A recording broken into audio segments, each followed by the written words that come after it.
Buenos días, mi nombre es Diana Carolina Joyo, yo soy estudiante de Ingeniería de Sistemas de la Universidad de Cundinamarca. El día de hoy tengo la oportunidad de explicar en qué consiste el proceso de la fotosíntesis. Para ello yo me he propuesto 3 objetivos para poder ver en qué consiste este proceso, ¿sí? Como primer objetivo tengo observar cómo es el proceso de la fotosíntesis en términos de la físico-química. Como segundo objetivo, tengo conocer en su profundidad los elementos que participan en la formación del oxígeno en el medio ambiente. Y como tercer objetivo, es reconocer la importancia que nos proporciona la fuente de energía natural no renovable como lo es el sol. ¿En qué consiste el proceso de la fotosíntesis? En este proceso se puede ver reflejado en la transformación de energía lumínica en energía química, que hace que la materia inorgánica se vuelva orgánica, por medio de la cual las plantas la utilizan para su crecimiento y desarrollo. Para ver este proceso yo realicé un experimento en el cual explica la mecánica de la fase luminosa y oscura de la fotosíntesis por medio de estas dos plantas que vemos en este momento. Una de ellas sufrió el proceso de la fotofosforilación y la otra sufrió el proceso de la fase oscura o biosintética. En este momento vamos a iniciar con la del proceso de la fotofosforilación. Esta planta tiene como nombre cineraria. Aquí se puede observar que en este proceso se vieron resultados al máximo, ya que esta ha estado expuesta a la radiación solar alrededor de 5 días. En el día primero se pudo observar que esta planta tenía un tallo alrededor de 2,5 centímetros de largo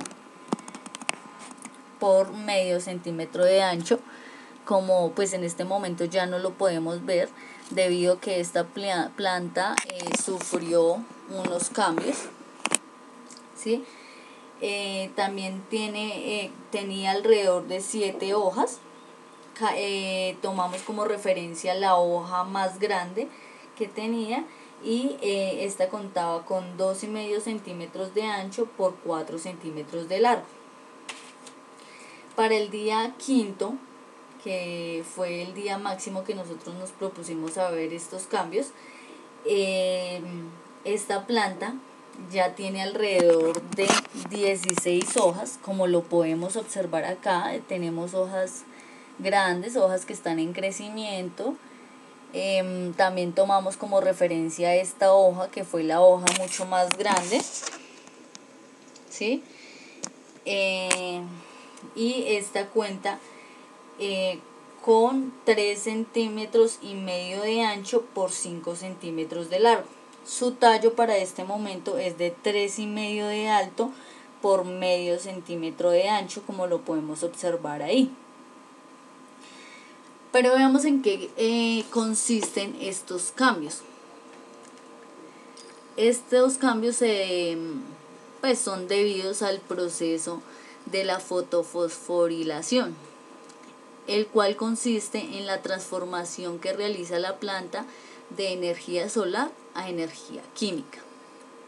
Todo esto se da gracias a los cloroplastos de la planta, ¿sí? Los cloroplastos se encuentran en la planta, en la hoja, los cuales contienen tilacoides que transforman la energía solar en energía química. Esto se da por medio de pigmentos fotorreceptores como la clorofila A y la clorofila B. Para cuando los fotones o la energía impactan la clorofila y en las moléculas de agua, genera una reacción de expulsión de electrones, los cuales son capturados por moléculas especializadas llamadas aceptores, que sufren sucesivamente reacciones de óxido-reducción y transportan los electrones hasta un aceptor final, es decir, la coenzima NADP. Esto da como resultado la producción de NADPH2, la cual tiene la capacidad de generar moléculas de ATP y NADPH. Dicho proceso se presenta en el fotosistema 1, el cual tiene la capacidad receptora de ondas de 700 nanómetros. Como la planta presenta una demanda superior de ATP a cambio o en cambio del NADPH, para poder equilibrar su carga de electrones se genera un segundo proceso de fotofosforilación, el cual se da a cabo en el fotosistema número 2, el cual tiene la capacidad receptora de ondas de 680 nanómetros. Esto a su vez de forma simultánea en este sistema se presenta la lisis o ruptura de una molécula de agua, también conocido como fotooxidación del agua, que produce una liberación de electrones atrapados por el mismo sistema, en el cual expulsa oxígeno y protones a la atmósfera por medio de los estomas. Aquí acabamos de ver en qué consiste el proceso de la fotofosforilación. A continuación vamos a ver en qué consiste el proceso de la fase oscura y biosintética. Para este proceso también utilizamos una planta de nombre cineraria. Esta planta fue expuesta todo el tiempo a la sombra. Para el primer día esta planta contaba con alrededor de 6 hojas, ¿sí? En este momento pues ya no se ve mucho la diferencia.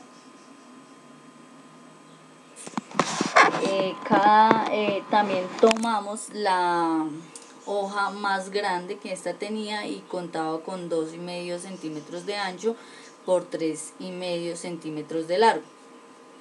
Su tallo era alrededor de 2 centímetros de alto por 1,5 de ancho. Como en este momento no vemos mucho la diferencia, vamos a explicar por qué.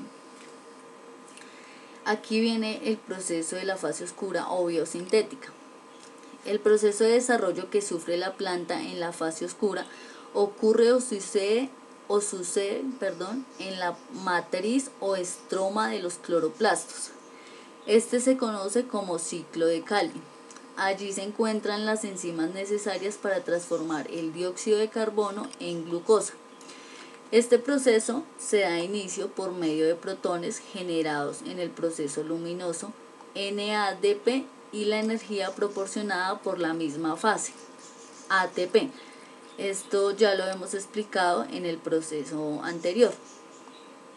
El dióxido de carbono ingresa a través de los estomas y llega hasta la molécula aceptora del ciclo, llamada ribosa difosfato, combinándose con esta mediante la acción de la enzima ribosa bifosfato, carboxilasa, oxigenasa o rubisco. La energía del ATP es utilizada para fosforilar el PGA y formar ácido 1,3 difosfoglicérico.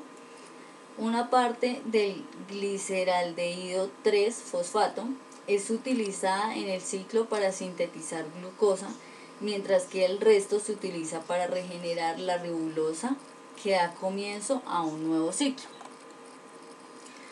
Una gran parte del PGAL se transforma en almidón en el estroma del cloroplasto. Otra parte del PGAL es exportado al citosol, donde se transforma en intermediario de la glucólisis. También se tiene intermediarios de azúcares de gran importancia biológica como la sacarosa.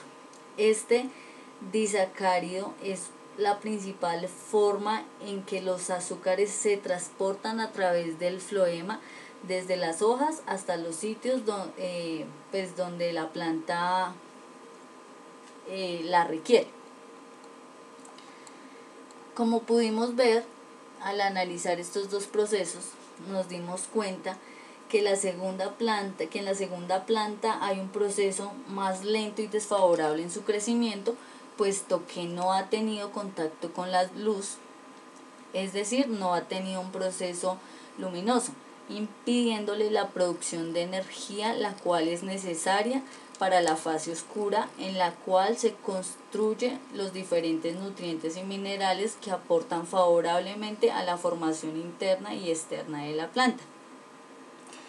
Se puede concluir así de esta manera que la diversidad de la vida existente en la Tierra depende principalmente de la fotosíntesis. Gracias.